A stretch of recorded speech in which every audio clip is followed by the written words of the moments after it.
You gotta be careful. This felon's got frosting. Here's a look at the brand new 9 to 5 Warriors Breakroom Bandits Colonel Custard.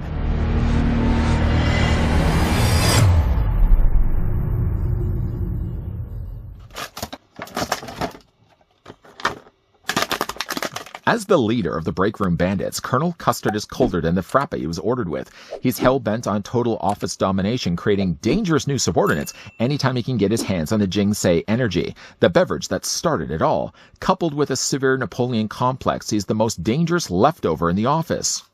It's really a shame when good food goes bad. But just before, of course, we get a closer look at the 9 to 5 Warriors Colonel Custard, I'd like to thank the folks over at 9 to 5 Warriors that did provide this sample we could have a look at. If, the name does sound familiar to you and you think, I think I've seen Spot review those before here on this channel, it's because not only did I review the 9 to 5 Warriors Office Warfare Trading Cards first series like 10 years ago, but I also did a follow-up video where I looked at the First Shift comic issue number 1, which was about 9 years ago.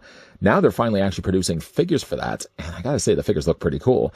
The figure, though, of Colonel Custard does have really removable cape, so if you wanted just to include how tall the figure is on his own, then he's only about 3 inches in height, or he's about 7.5 centimeters tall.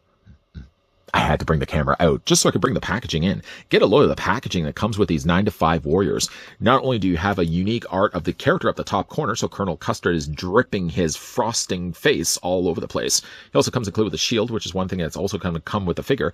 But then also on the back, there's a section where you can actually cut out a file card giving you not only their nickname, their specialty, their weapons and weaknesses, and as well the bio that I read at the beginning of this review. Underneath that, there's actually a part from the comic book, and below that, obviously, if this is going to be inspired by 80s toy lines, it's going to have as well all the breakdown of the other characters that are available.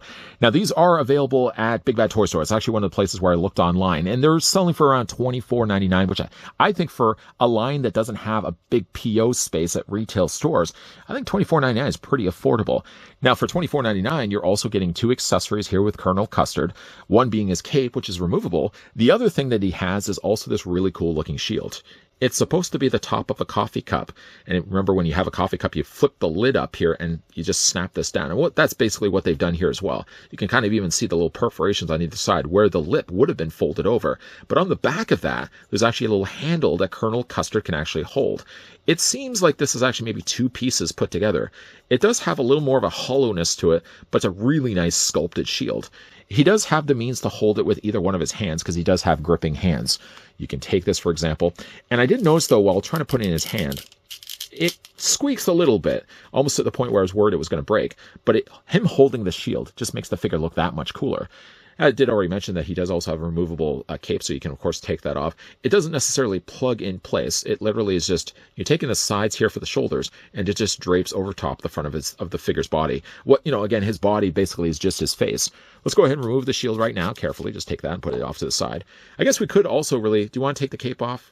Okay, I'll just quickly show you guys what the cape looks like. Sculpted very nicely here in purple plastic. You can see, again, little wrinkles and folds and stuff to the cape itself. I mean, I suppose there could have been a better way they could have attached the cape.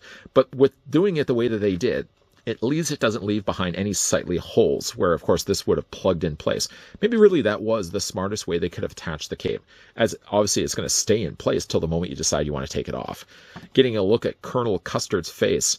What an ugly mug he has. Large yellow eyes. Of course, he's got the little, I shouldn't even say little. He's got these giant caterpillar eyebrows. He also seems to have bags under his eyes as well.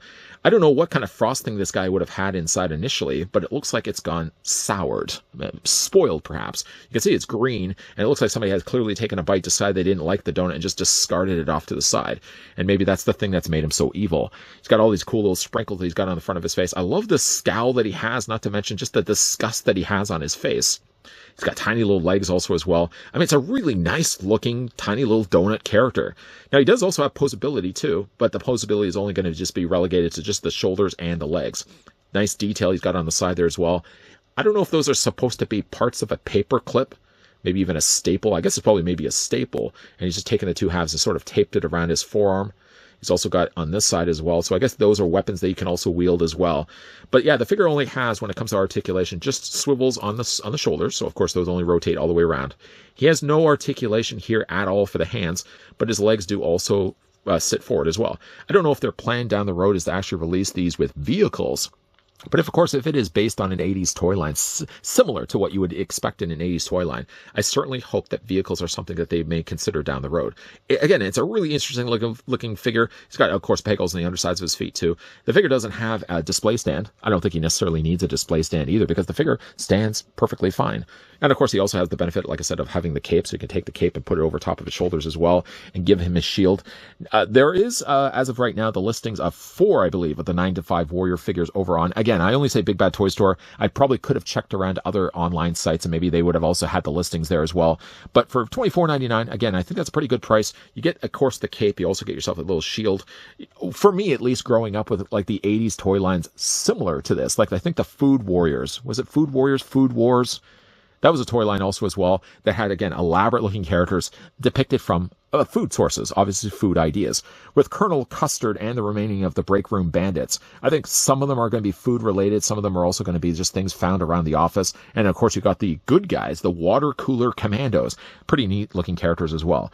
Again, if you guys are interested, these are available as of right now. I don't know how much they actually have them available, whether they will sell out fast. But again, if you are one that did grow up in the 80s, collecting lines similar to this, you might really dig the 9-to-5 Warriors. That other toy line I was trying to think of was Food Fighters, which was a Mattel property that they did in about the mid-80s or so.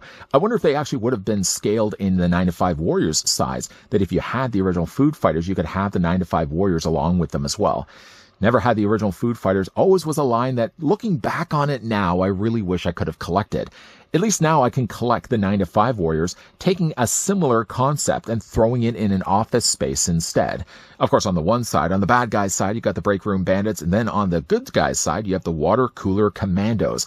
Thanks to the folks over at 9-to-5 for actually providing not only Colonel Custard, but also in an upcoming review, we're going to have a look at one of the figures from the Water Cooler Commandos.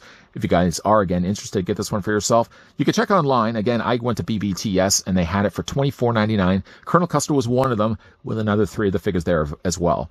If you guys also wanted to follow them over on Instagram and Twitter, I can also provide all their socials down below just to get an up-to-date idea of what's new in the world of 9-to-5 Warriors. If you guys did enjoy this video, I want to throw it a like. If you guys are loving the content you guys are seeing and certainly would like to stick around for more, like I said, we are going to be looking at a character from the Water Cooler Commandos, courtesy of the folks over at 9-to-5 Warriors, that will be coming up in an upcoming video. Making sure that you're not missing out by hitting that subscribe, making sure you're not missing out by turning on the bell notification. But the most important thing, always the most important thing, is that you're coming back here on a regular basis. As always, guys, thanks for watching. See you guys next time.